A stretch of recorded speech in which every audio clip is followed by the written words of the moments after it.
Hello, Divine Goddess. Welcome on this episode on Chloe Tremoy Therapy Podcast. I'm your host, Chloe, and today's topic is going to be about domestic abuse, and we're going to dive deep into this very complex, unfortunately prevalent issue in our society. And I will also be sharing with you a little bit about my own story and my own experience with domestic abuse and domestic violence. Hopefully, this will help you if you are struggling with this issue or, maybe healing from this. And voila. So let's start and let's dive into this subject.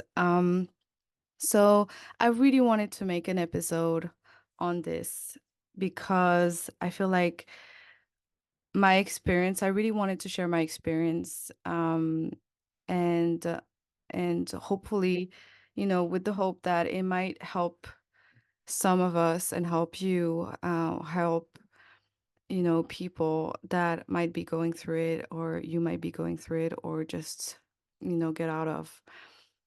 And one of the things I really wanted to emphasize on this episode, when it comes to domestic abuse, is domestic abuse is not just about physical violence. It's first and foremost about emotional violence, isolation, and all different types of psychological manipulation, and that isolates someone and that damaged someone's self-esteem and makes someone very confused. And I really wanted to emphasize on that because this is something. So, on my own journey, I was in an abusive relationship, okay? And for a very long time after I came out of this abusive relationship, I felt that it took me some time to actually put the words on it and actually, realize and make sense of, okay, this is domestic abuse. This was an abusive relationship, especially with also, the response from time to time I had from people that would minimize it, because of their own issues, their own discomfort, and, their own journey, weren't able to, would minimize my experience. So I've received comments like, it wasn't that bad, or, oh, you're exaggerating, and I really wanted, this is also why I really wanted to make this episode, because as someone who've experienced a lot of judgments, from people, and just people just dismissing my experience and not taking it seriously, and feeling like I was the only one who was scared. I was the only one who, felt like my life was threatened. And it's very isolating and very difficult, to experience that, because, you know, um, you need protection. You need people to, you need to, because you're already feeling like you are crazy. You were, you've been in an abusive relationship, manipulated, isolated, confused, made to be confused. So you're very vulnerable to people's judgment at that point, when you're even thinking of leaving that person. And so you're already like, your self-esteem has already been damaged, and so it's very difficult to, to already like find the courage to leave that relationship, because you're already, it already really damaged you. And so adding to that, having people dismissing your feelings, then it's both hurtful and painful and both dangerous, because I know that for me, if I hadn't really followed my intuition and really believed in my intuition and was connected to my intuition and just did what I felt was right for me, um, you know, if I had just based everything on people's opinions, I would have probably gone back to that relationship. Although I did go back several times, but like the last time where I started really feeling scared that I left that person, I could have easily gone back to that relationship based on what people would say, if I hadn't that strong connection with my intuition. And I think this is also one of the saddest part in when it comes to domestic abuse, is that there's a lot still in our society today, in our patriarchal society, we give excuses for abuse, and we also don't recognize necessarily emotional abuse as abuse, and therefore we don't see how, how just with emotional abuse, for instance, like it shows already the dangerous characters of someone. And I will keep saying that. And if you've listened already to a few of my podcasts, or you've probably already heard me say that, and if you haven't, well, you'll see that if you listen to other episodes, I always really emphasize on, very passionate about, like, emotional abuse is abuse. And someone who's capable of emotionally abusing you and being hurtful just shows their dangerous character. This means that they can get worse. They can, if someone can disrespect you and actually be very hurtful and on purpose, and just diminish you and just, hit right where it hurts, then this person is capable of laying a hand on you. And that I will keep saying, until the day I die. So emotional abuse needs to be taken seriously. And I think the biggest, the tragedy with a lot of people who are in domestic abuse, and especially when it comes to women. But I want to say, this doesn't take away, like, emotional abuse for men in relationships. It's real. Emotional abuse in relationships towards men is real as well. Men experience that as well, and physical violence as well, in all types of, communities, no matter what is your sexual orientation. Like, it's a thing. There are people out there, no matter what gender you are, like, that just gonna hate on you, just gonna be mean. But I wanted to focus on women here, obviously, because I'm a woman. And as a woman who grew up in a patriarchal society, um I think it's what is hard.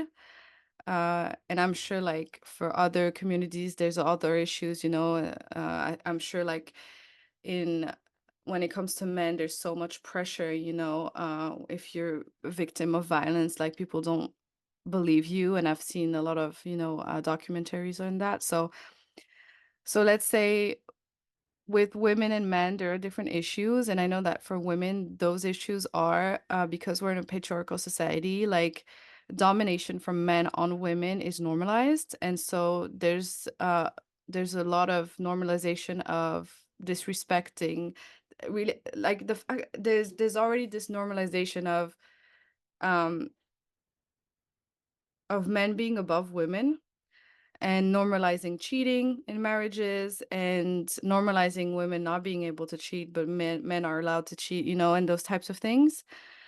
And that in itself, is abuse, because it's like, cheating is a form of abuse, cheating on someone and trying to cover it. And is a disrespectful behavior.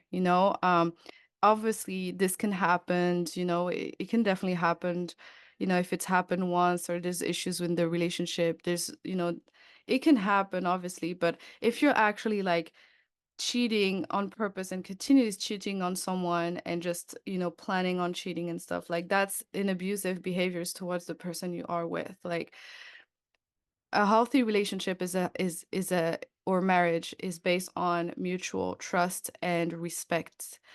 And thus, I think the issue with and so and the issue with patriarchy is that it normalized some level of disrespects toward women in terms of heterosexual relationship. And also, it also completely invalidates, also, if it's the case of men being abused, it completely disregards, like, men are expected to not have, a lot of feelings, like, not be expected to be human beings, expected to not be dominated in a relationship. And if they are, they're shamed, for instance. So, like, that would be an issue for men. And for women, it's like, a lot of people just normalize it. And so, if you want to talk about it, and if you try to reach out, you can get a lot of response, such as, yeah, but, marriages are like that, like, he's cheating, just deal with it, that's how it is. Like, and or he he was just angry, or you might have provoked him, how men are. But no, like a lot of things are just normalized, and it shouldn't be in the first place. So that's like one of the tragedy, um when it comes to women, the difficulty when you're a woman to advocate for yourself, and just having and so this is why I believe like following your intuition is so important. I think my intuition honestly saved me from actually being physically abused. And I think like I'm so grateful to have followed my intuition no matter what people said. Um and yeah, so I think that's something I wanted to emphasize on. And then I'm going to tell you a little bit about my own journey with domestic abuse. So first of all, something I really also wanted to say is no matter it's not about no matter what age you are, abuse is abuse. I know that I entered this abusive relationship when I was a teenager, and I know that as a teenager, something that really bothered me at that time was also how adults didn't take, any of my issues really seriously. Like, oh, you're just a teenager.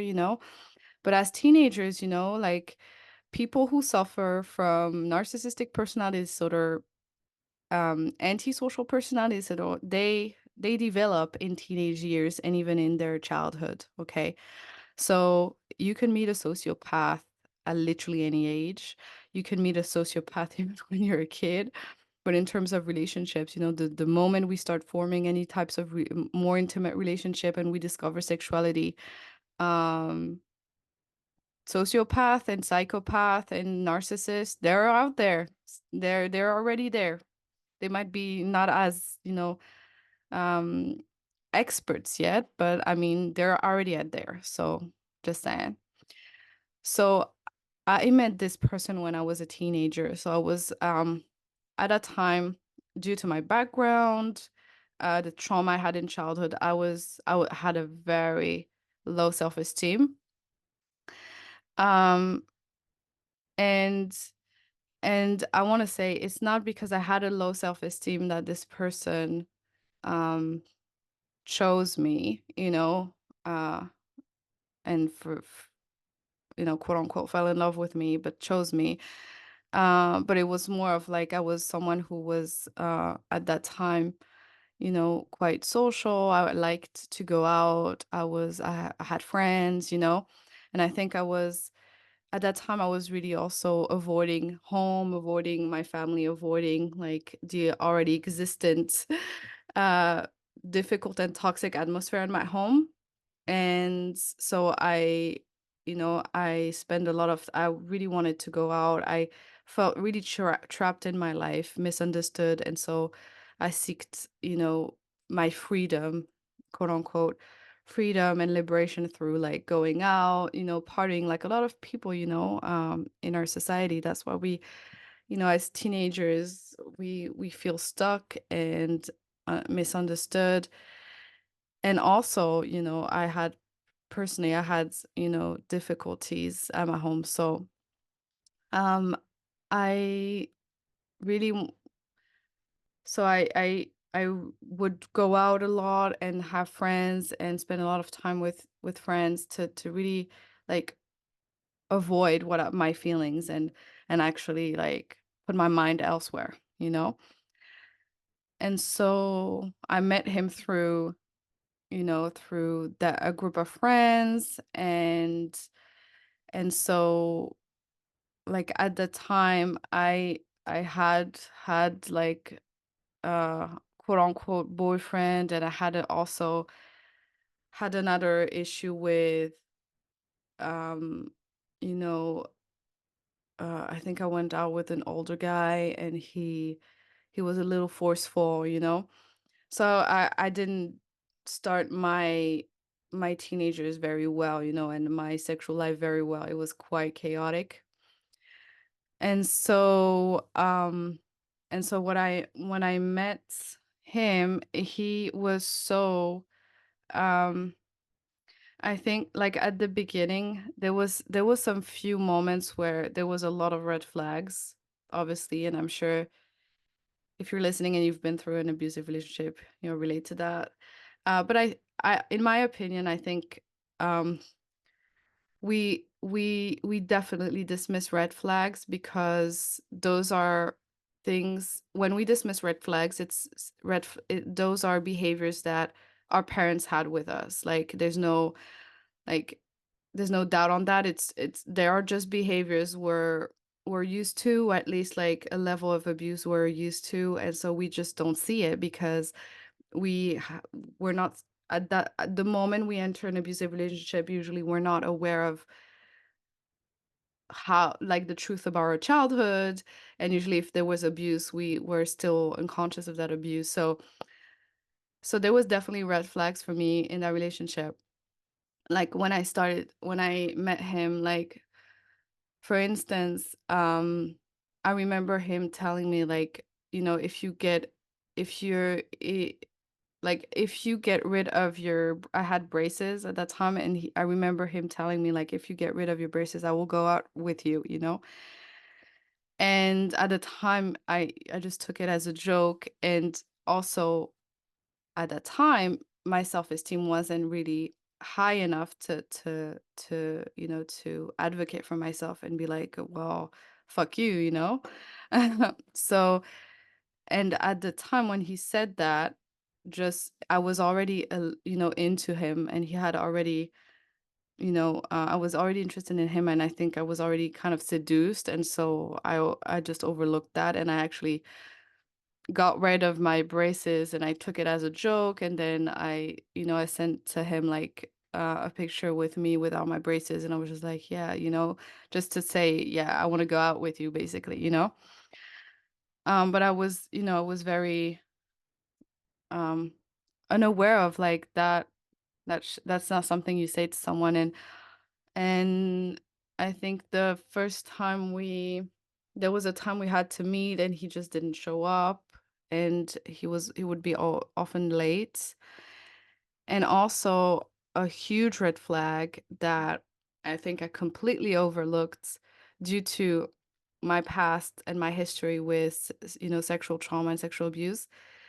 I remember, like, we were out in the bar, and I went to, go pee, and he followed me, and he literally, like, jumped on me and wanted to take off my clothes. Like, we were dating. We were dating at the time, but we hadn't, like, had sex before and anything.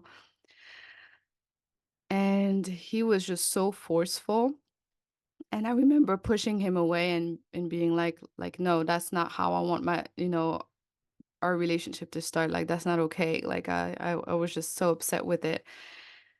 And I remember him telling me, like, yeah, but it's normal. I'm a guy, and I want to have sex with you. Like, I am interested in you, and I'm not gonna be able to hold on, like, to wait too long, and something, that type of response.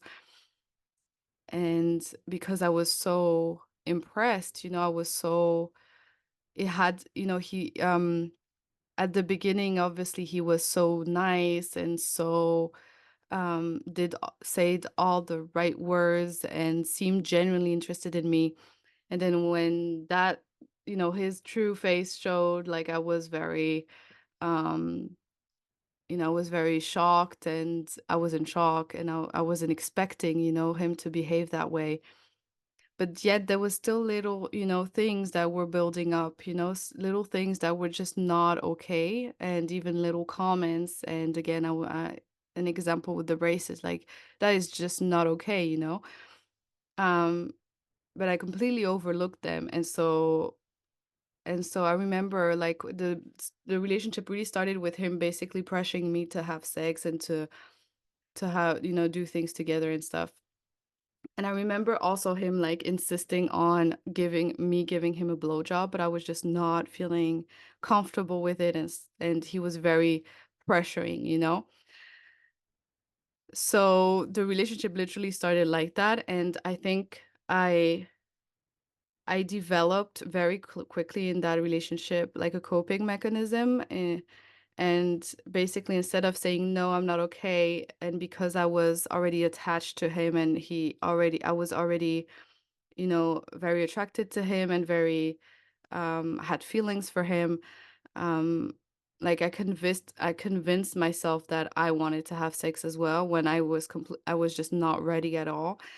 And, I wanted to have like a first time that would go well.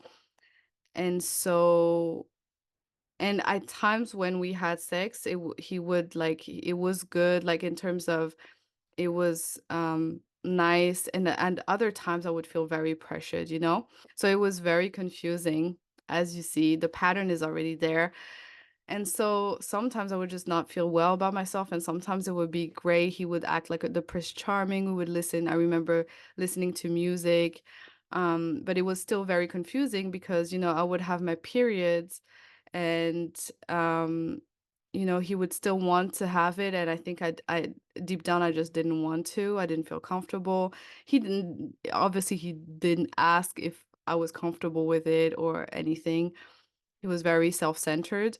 So, but I was very confused between the times that it went well, other times I would just feel very pressured by him, and so I would give in.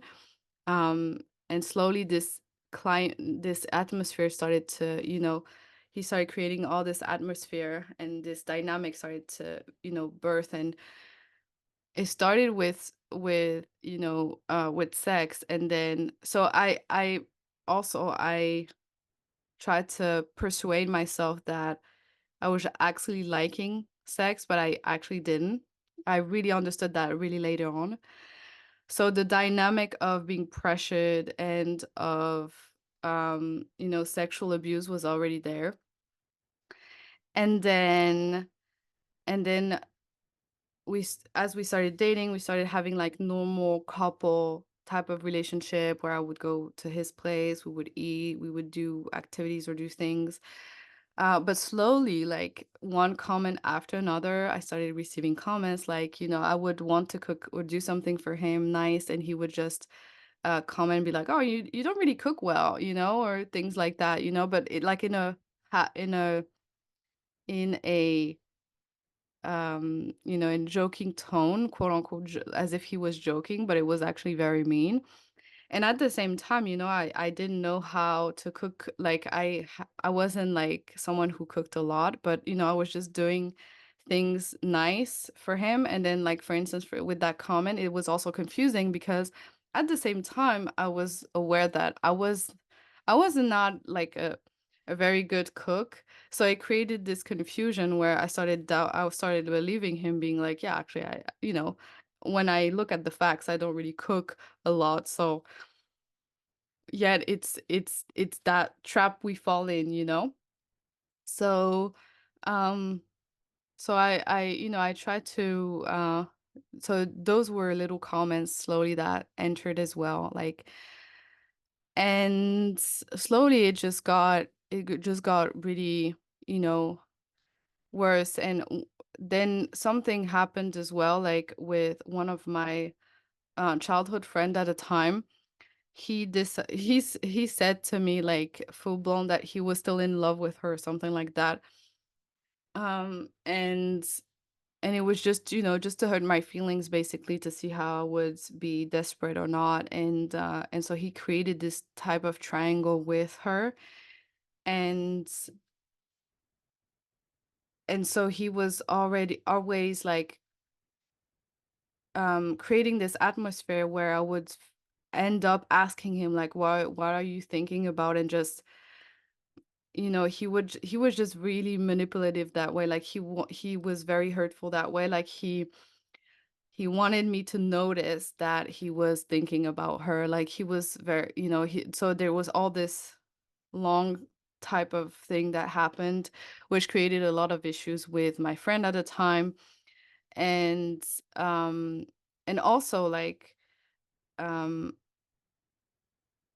just creating this, just damaging my self-esteem. And I was so deep into attachment with him that it was like the trauma bond was already there. So I was very confused and very hurt and couldn't get out of the pain of him what he was inflicting me, but he was actually on purpose doing all of that, because he was so desperate, for like he was just very sick mentally, and very desperate for attention um and for so many things.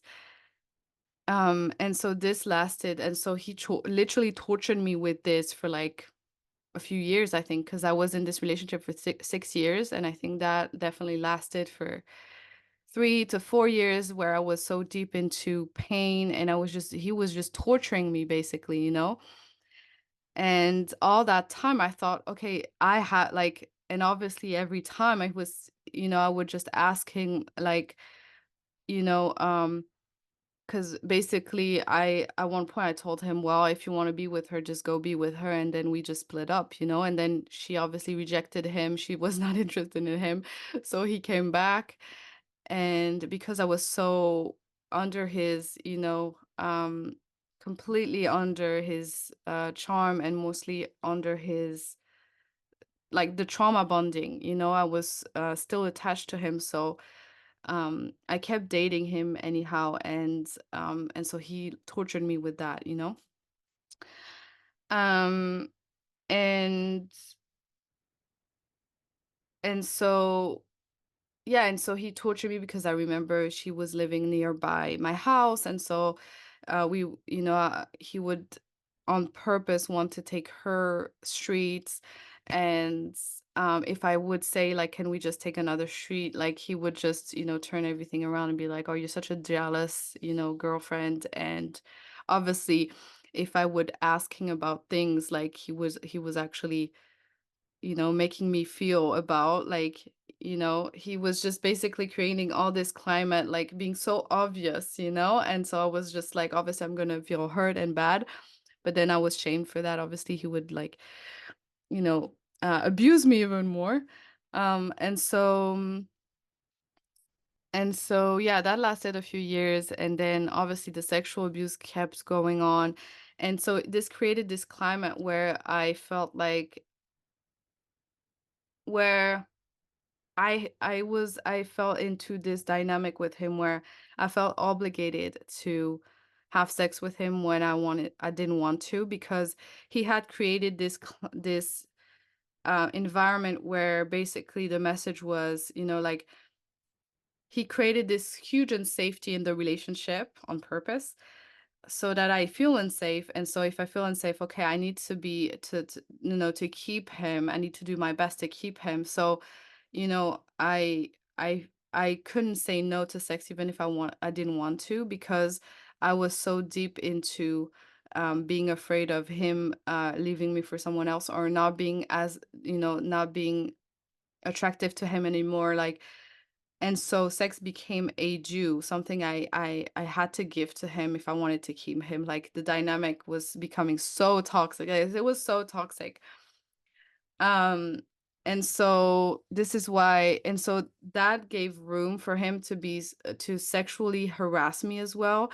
So he would just be so inappropriate with me, so degrading, so humiliating, like, touching my ass, but in such a disrespectful manner, without like, especially when I would feel down and bad about myself, he would add more, sexual abuse in that way.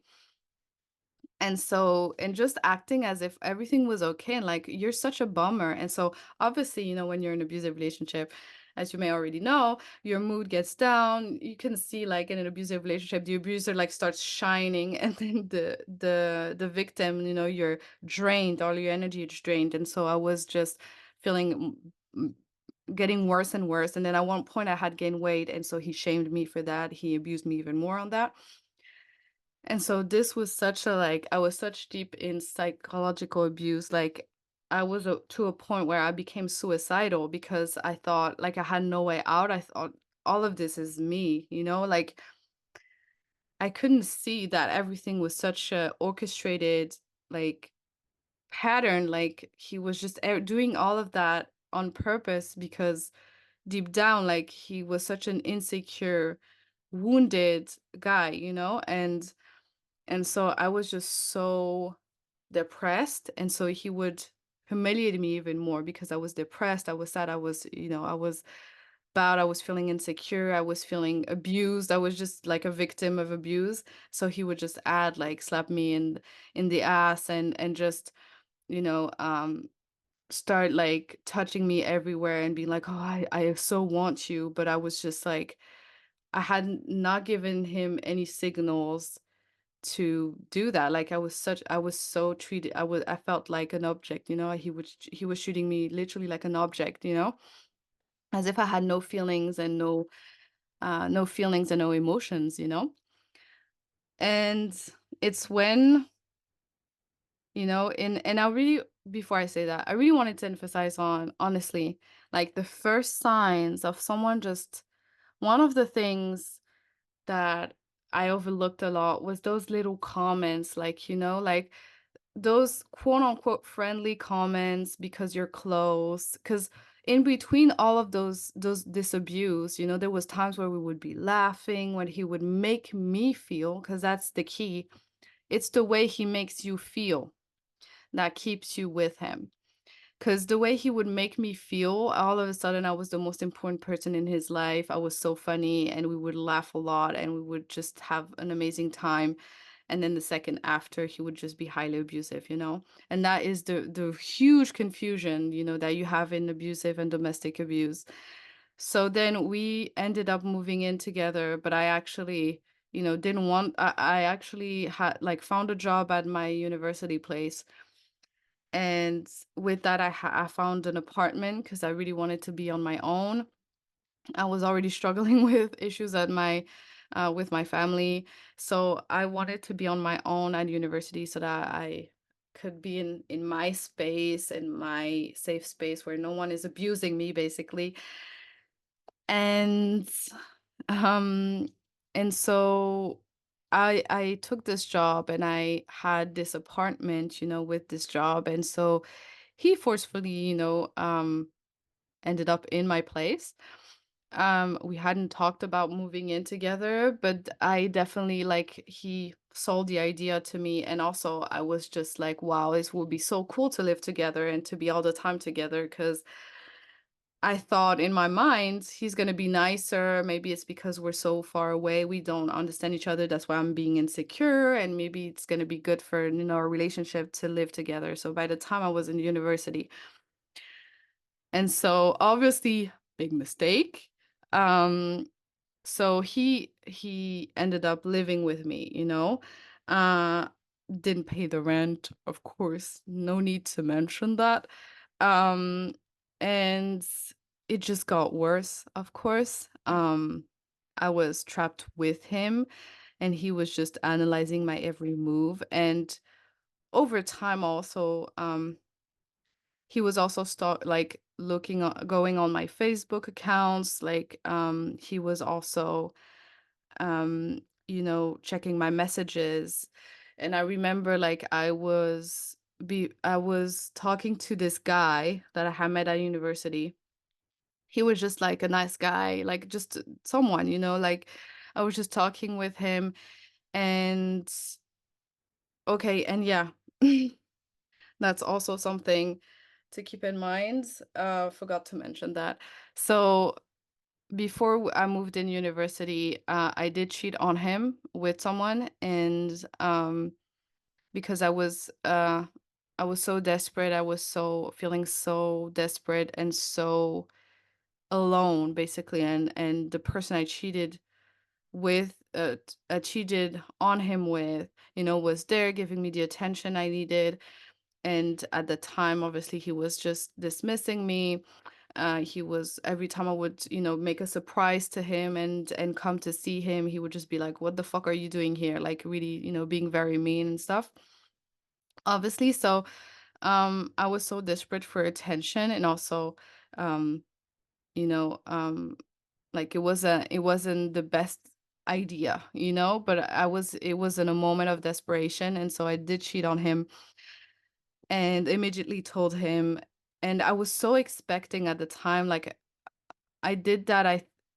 Looking back, I realized I did that because unconsciously I just wanted him to dump me because I didn't have the strength to actually end the relationship, because deep down I knew there was something off, you know? So yeah, and so that happened, and he obviously this opened the room for him to call me names and slut, and from time to time he would just have those moments where he would just yell at me and be like, "You're such a slut," and stuff like that, you know? So it gave even more room to abuse. And so from that place, I think he started stalking my, looking at my Facebook page and stuff. Um and and so, just being like, yeah, what, like, who are you talking to, and starting becoming very controlling. And every time I would start going out, I had made friends at the time, and he would just make a scene before I leave and just be in a bad mood and just put me down basically. And so I would end up in tears and going out, and sometimes not even going out because he would have completely drained me.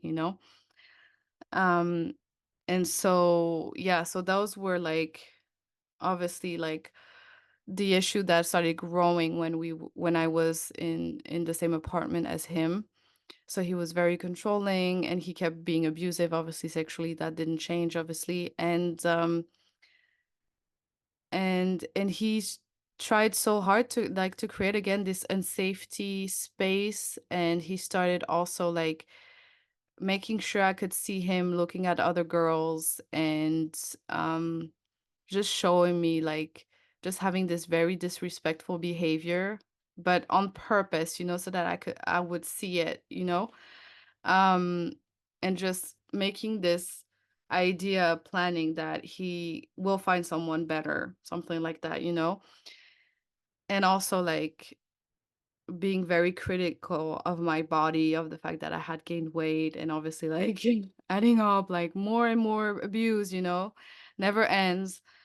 And until it started getting even worse, because, like, so I couldn't see my friends, like, I mean, he didn't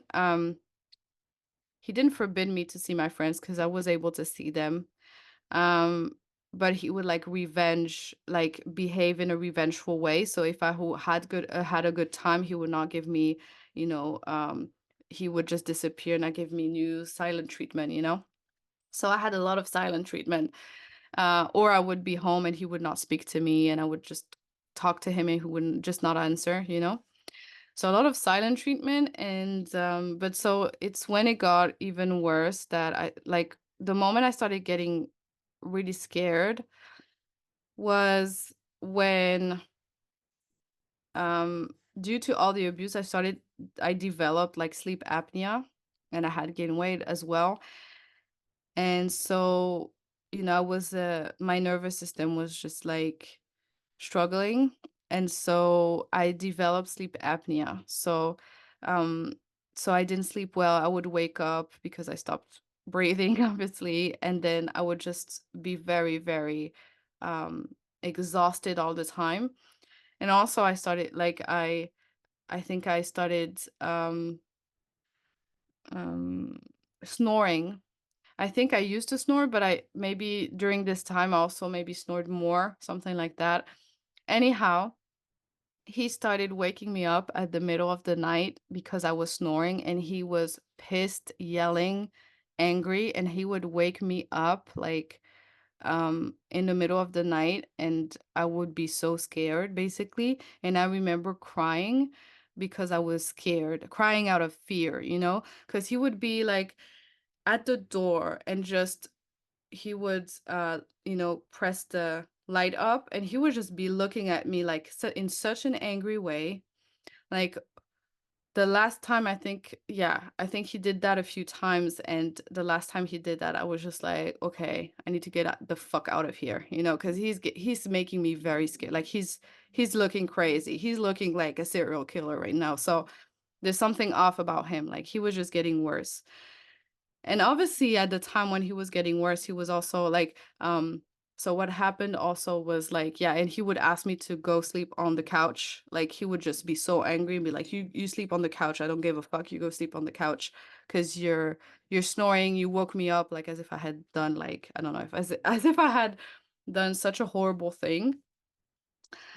And he was just being mean. And then his excuse was obviously because he was a big a weed smoker. And so at the time he was stopping to smoke or trying to stop to smoke. And so he put all his abusive behavior on that account, the same way he put all his abusive behavior, like when he would call me a slut. Yeah, but you cheated on me, so I deserve to call you a slut. I deserve to insult you even more. So that was his excuse. So for a while, I tried to put that, like, I excuse him for, like, I thought that was the reason why he was behaving like that. So he put me in, and that's very key, again, if you're dealing with this type of relationship or healing from it, then he puts you in the savior's position, and that is something I've experienced in my own family dynamic. I was the savior, like I would come in as the savior. Everyone would be like, yeah, but we need you. And then the moment I'm in trying to help everyone turns against me, and I'm being abused, I'm being criticized, like, and I'm being mistreated, and I'm being silent treated, whatever. So he would make me, every time he would put me in the savior's position, and especially when he got very abusive, he would say, "Yeah, but I'm trying my best. I'm doing this for us, for you, blah blah blah." And so I would be like, "Yeah, with my love, I'm gonna help him overcome this," when it was just a fucking excuse, obviously. And so I started getting pretty bad, mentally, and then I started becoming aware of, like, I'm so trapped and this is not going well. And I think it's when we had, like, again, like, we would have all those arguments. He would just be emotionally abusive, and I would just end up, like, crying and being, like, crying. And I remember looking at myself in the mirror, and my eyes were so puffed, like, puffed, but like as if someone had hit me. And I was just like, I think that day I told myself, like, I don't want to ever look at myself in the mirror looking at me this way. Like, I don't want to look like this anymore. And yeah, he would just be so, like, he would just be so, like, it's your fault, you're just being a fucking princess and blah blah blah. And also he was, like, acting as if, like, he would go out of the apartment, come back whenever he wants, not really tell me, and not being respectful in that matter as well. And also he would just be angry if I didn't fold the laundry well, if I didn't fold his laundry well, if I didn't buy the right chicken. And oh my god, the chicken. I remember being in the supermarket and being so fucking stressed out and thinking, which chicken do I need to take? Like, in a normal life, you're like, okay, I'm just gonna buy a chicken and just buy something, and it will work out even if it's like the exact thing that the person wants. But, like, buying the right chicken had become such an issue, like such like, I was so stressed out in front of, like, the grocery store and the chicken ally. I was just like, Ali, I was just like, oh my God, which one did he tell me to take? And starting doubting myself, because obviously I was already damaged in that way. Like, my self-esteem was very low at that point. So I was just, like, doubting myself, and between the doubts, between the pressure, and I was just like, I don't know which chicken to buy. He's gonna he's gonna make a scene. So to that point, I was so afraid of which chicken to buy. How absurd is that, right? But honestly, like, you get to a point where it's not even logical. You're so dependent on someone's emotional unstable, emotional, abusive state. So, and I remember coming back and him giving me something about the chicken. And the confusing part is that I think, if I recall well, sometimes he wouldn't even notice. Sometimes he wouldn't even, but then sometimes he would. So you don't even know if, like, this time he's gonna notice, he's gonna say something, or he's not gonna notice because he's thinking about some, like, you're so dependent on, like, your entire life evolves around the person. It's crazy. So yeah, I remember him also like r- accompanying me to like the laundry place, to the student laundry place, to to do the laundry, and he was just like talking to me as if I was 5 years old and explaining to me how to fold the laundry correctly. And also I remember then doing my best, everything was perfectly folded, whatever. And, him making a scene because some of his stuff was still a little wet, and he went into a huge rage for that. And I think it's during those parts where I started seeing that um I started becoming scared because I was just like, that's not a life and he's gonna get worse, and I was scared of him. I started becoming scared of him. And so many things happened. At one point I told him that we had to split, and then we got back together obviously because he manipulated me. He was a perfect gentleman and I fell for it. Before that, I think we had split one or twice, something like that. And so and I think deep down I loved also when would split because I would get the nice guy again. And I think, the drama was worth it in my mind. I was just like, yeah, he's gonna be such a nice guy. Once we split, maybe we're gonna go back together and then it's gonna be better. I think unconsciously also I was nearly looking forward to it. And so I remember also like on Valentine's Day, like him inviting his friend over and just, we had to study, I think. Obviously he every Valentine's Day was a moment for him to not, uh think about me, or like it was just very hurtful. And I think even if you're like in a relationship, it's more like in an abusive relationship, I think um it's even more soul crushing because I think, I mean, yeah, when you're in an abusive relationship, you feel like, you're obviously you definitely feel like your relationship doesn't go well. You haven't identified the issue yet, which is the guy or the person who's abusive towards you, obviously. But because you haven't identified, um, you haven't identified that yet, you feel like your relationship is not going well. And so those Valentine's Day times that celebrates love, let's say, even if it's, you know, um, commercial, whatever, um, reminds you that your relationship doesn't go well. So it's even more soul crushing and you feel even more lonely. But I remember like him just being, he was just so dismissive, just didn't care and was just like, don't care. I think the best thing I had for Valentine's Day maybe was like looking at him playing video games and then just having sex on the couch. Like that was the best Valentine's Day I got. He did the first when we started beginning, obviously when we started dating, he did something so cute at the first Valentine's Day, to just hook me. But then the rest of the relationship was just so neglectful, mean, and abusive. So I think at one point, I felt like I was suicidal, and then I started becoming scared of him, and then something kind of ticked in me. I think I've heard something about abuse somewhere. At one point it started ticking.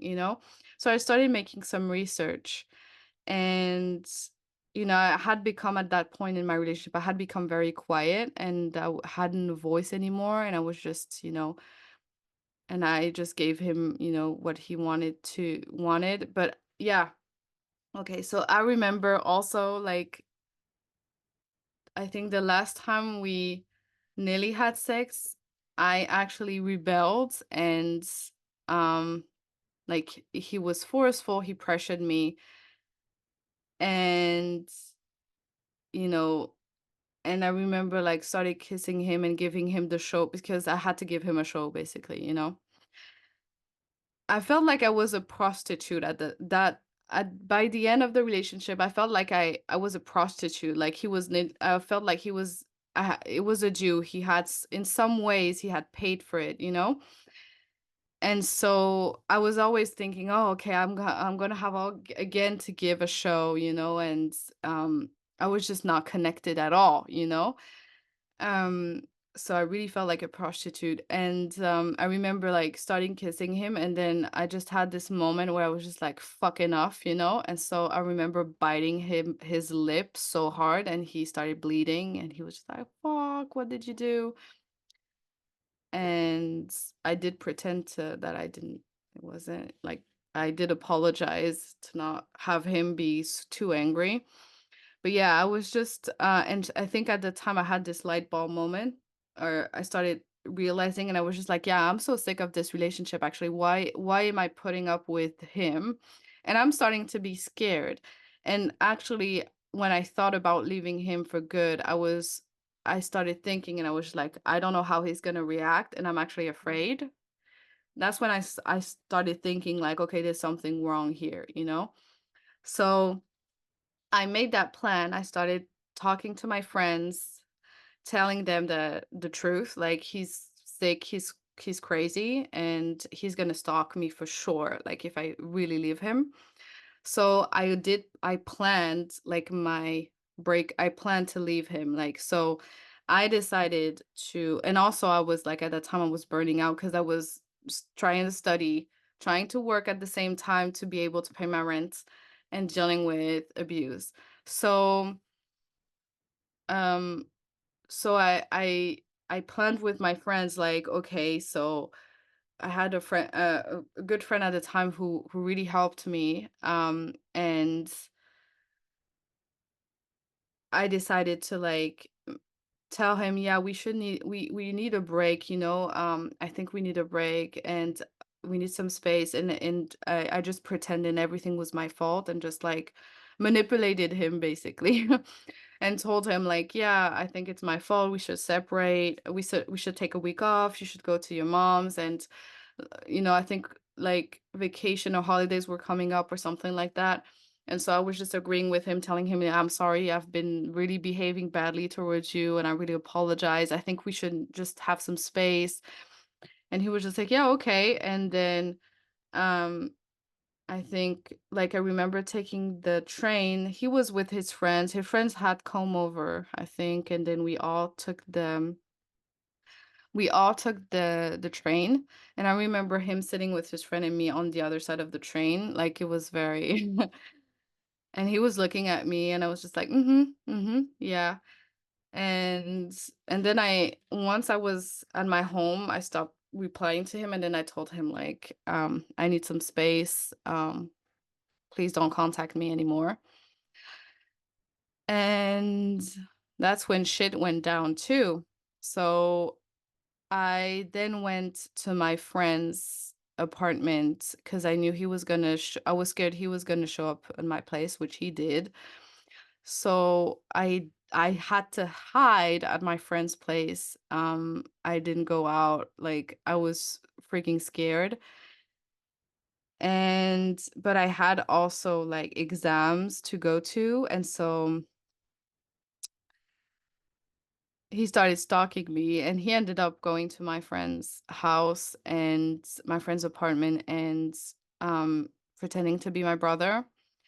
And then also, like, I tried to go to my exams, and I asked people to accompany me because I knew he was going to be there. And so he did go he also went to all my social media, my Gmail accounts, my email accounts, my student account, and he logged in everywhere. He changed all the passwords, and also he looked up my exam like schedule, and he appeared. One of my exams, he was there. Like, I was I think it had been a week, and it had been a little bit of time. And yeah, and so I went out of the exam room, and I was just in my head, and he literally put his hand on my shoulder, and I turned like on my shoulder. Like, I was just like, my God. My God. Is he serious? And so I was just shitless scared.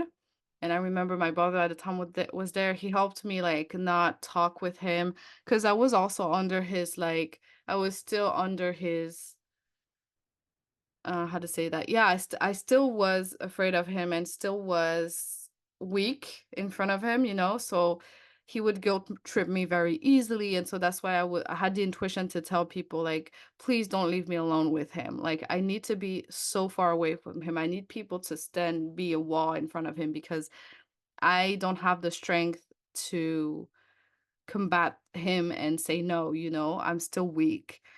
So I ended up going back home that day with my brother, who, I told him, let me alone. And my brother told him to leave me alone. And then he actually followed us and took the train with us, and then ended up being on my front door again and asking to talk with me. And I think a few times I did accept to talk with him, but then thank God, um, fast forwarding, he appeared, like, he would follow me in the train, he would follow me everywhere, basically, and so I didn't feel safe anymore. I was just so became paranoid, obviously, yeah, like, you feel so unsafe. And eventually, I think, yeah, he tried to talk with me a few times. I did talk with him, but then eventually I went to the police because, he was still sending me long emails and just, harassing me, basically. And I went to the police, and thankfully, the police was very nice. And um, like, that one policeman who was, like, the chief policeman gave me his, like, number, and checked on me 3 weeks later, asked me, okay, is he still stalking you? And I just, explained to, because I came to the police with, like, I think I printed out his emails and different proof that he had logged in all my accounts and changed all the passwords and stuff like that. And yeah, and I also remember when I was back still in my apartment, I think I went back to my apartment later on. I'm trying to it's still very, there was so much going on. It's very, very intense. So I'm not sure in terms of, like, the chronology, but at one point I was also back in my apartment, and he stalked me, and he was just in front of the door, like, he put a note, he slid a note under the door, and I was just shitless scared. And he was, like, throwing rocks at my window, and I was just under my desk, and I was just, like, crying. And so I called his best friend, and I called his family, and I told them to tell him to fuck off, basically. And that's also when his mother was just like, yeah, but he's just heartbroken. I was just like, nah, nah, nah, he's not he's a psychopath. Like, he's not heartbroken. He's just crazy. Um, and then obviously, like, his friends, his best friend, which I was close to, I really appreciated that guy. Um, you know, couldn't really help me. He didn't know what to do necessarily. So I really felt lonely. And at the same time, I had a friend who was really checking on me. Um, and yeah, and I think I was also, like, afraid of telling too much people around me as well at one point, because I was ashamed, and I wanted to, like, I didn't want to have people judging me and stuff. So yeah, but eventually I went to the police and, you know, put a restraining order, and asked for a restraining order, and then it calmed down. Um, Eventually I didn't have any news for him. Maybe he did, like, um, I think he did try a few times, to log in one of my account, but, like, yeah. Eventually it stopped, and I moved on, and I went to travel, and I started my life again. But something I really wanted to to say is that all of this did, scarred me for years. Like, for years I was still afraid he would find me. I was still afraid for years that I would go out my doorstep and see him. So that's what I mean by, it's the, whether whether you experienced abuse until physical violence or not, like, it's the same, like, the sense of unsafety. And the way it scars you. And honestly, he never laid hands on me, but he did intimidate me, you know? Um, I don't recall him throwing things around, but I recall him yelling, screaming or being very rageful, and I know that, that in itself is intimidating, obviously. And I was to the point where I was scared of him, of his reaction, and was such in a horrible, confused, deep, desperate place. And for a long time, again, I I had to see like a therapist. At one point, when I was even in the midst of that relationship, I went to see a psychologist, but I was just like, I was going to her like secretly because I knew he would say something about it. So I did that behind his back.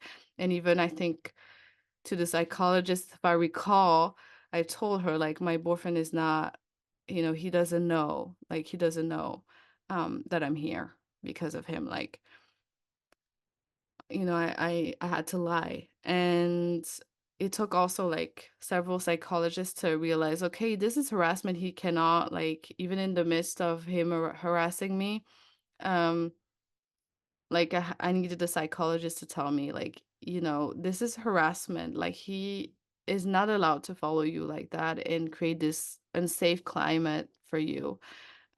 It's intimidation. It's not okay. So, and I recall once also when I was in my apartment, I did open the door to him. I let him in and he tried to kiss me. And I know in that moment I thought, I pray to God that he doesn't rape me. Like I literally pray to God, like I'm alone with him. If he wants to, he can hit me, he can rape me, whatever.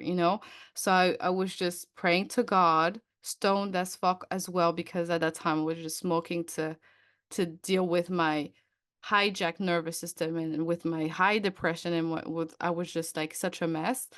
Um, but like I did pray God. I was just like, that's crazy to do. But that's also when I realized like the dangerous type of person I was dealing with, because if I was scared of him, if I didn't trust him, if I didn't know, I couldn't predict his behavior and I thought he would absolutely be capable of raping or hitting me, then there's something off with this person. So yeah, that was something that took me years to heal from and to process, to actually process. And yeah, it took me a lot of time to process. And this is why I wanted to talk about it also, because emotional abuse scars someone. Domestic violence is a real thing. And before you get to physical violence, this whole atmosphere that is created before by those people, by the abuser. And this whole atmosphere that is creating of unsafety, of ragefulness, of abuse in different forms, like that damages a person. And after that, I had like CPTSD. So I had to, like, I had flashbacks. I would just become absent and relive like trauma, and I would just have absence and be completely also feeling completely hopeless. Like this also took me years to heal. Not that it should take years, don't worry, like it doesn't need to take years, but just saying that without the tools and just conventional therapy, it took me years, to actually be able to overcome it and live a relatively stable life, which was not easy. And yeah, I had like those moments of complete hopelessness, um like it triggered such a huge difficult mental health. Um, and so like, and also burnouts and needing to rest a lot and just being completely, burned out, basically. If you're dealing with it or if you're overcoming it, it's healable, of course. And as, you know, now today I've overcome it and also, you know, I've rebuilt my life. I'm now married to an amazing man. I'm a mom and I was able to rebuild my life. So honestly, you can rebuild your life and you can trust again. But it's important to take it seriously and to get the proper care for it. So I wanted to share this story with you and my story with you, so that you know you can maybe put words on your experience, and heal from it or make the right choice for you as well. Because honestly, emotional abuse can start with those little comments, but those people can turn into such monsters. It's just like eventually they turn into monsters. There's no way around. And I'm not saying that just based on my experience. This is based off like statistics and actual data. Like abusers, especially those who suffer from personality disorders, they just get worse. Like it's something that no matter there's always gonna be they're always gonna find an excuse to their behavior, but actually there's no excuse. It's just like they're getting worse. They're always gonna try to put you in the savior's position to abuse you more, but they're never going to get better and they're just going to get worse. That is facts and backed up by studies and data. You can do your own research. Um but so it's important to notice, I think, when you're dealing with an abusive relationship. And I'm saying that because also after this relationship, I did experience also I developed um sex addiction due to different trauma, past trauma, this trauma, like it was a ball of so many things. But so I I would always go towards predators, like and it was just be, I would stop at sex, but I still went into, towards abusers and experience again those same type of start of emotional abuse, but just the start because I would, end it before it gets too bad. And and so yeah, and I know that one of those people, those abusers that I met after this abusive relationship, also I met another toxic guy who actually used dark magic on me. So you never know, like you never know who you're dealing with, seriously. Um Thankfully this was like meant to be, like everything, and it was meant to be. And so, eventually I overcame it and everything was fine. um but those are like the first signs. It's important to address, like, the moment you start feeling confused and you don't know how you feel about the person. And then also really asking yourself, why are you with this person? Like, is it how he makes you feel? Is it what he does? Like, because usually, even if we try to, I try to persuade myself in that, back in that relationship, like, oh, I love him, but it wasn't even love. Like, I wasn't in love with him. I didn't love him. I loved the way I was addicted to the way he made me feel, the love bombing. I needed that attention. I so desperately needed. So also this is why addressing childhood trauma is so important, because this is what also pushes us to go towards abusive relationships and get us stuck in those situations, is because we already have, a pattern of, because we've probably experienced, oftentimes is because we've experienced that, some level of abuse in childhood, and we were maybe neglected, we lacked the connection, the love, and so we so desperately, we didn't have a sense of healthy love and attention, so then we desperately, you know s- like, abusers are so good at love bombing you, and love bombing for someone who never had much love or never experienced a healthy love in childhood. Then you get highly, highly addicted to it. It's like, and also you need the thrill, the the emotional adrenaline of being loved bombed. But that is not love. See, because love doesn't depend on how the person behaves towards you. It just is, rather than, in contrary to, um he makes me feel this way, or he does this, or she does that, she gives me the attention, like I need, you know something I realized along my journey at one point is that I was someone who was an attention seeker, for sure.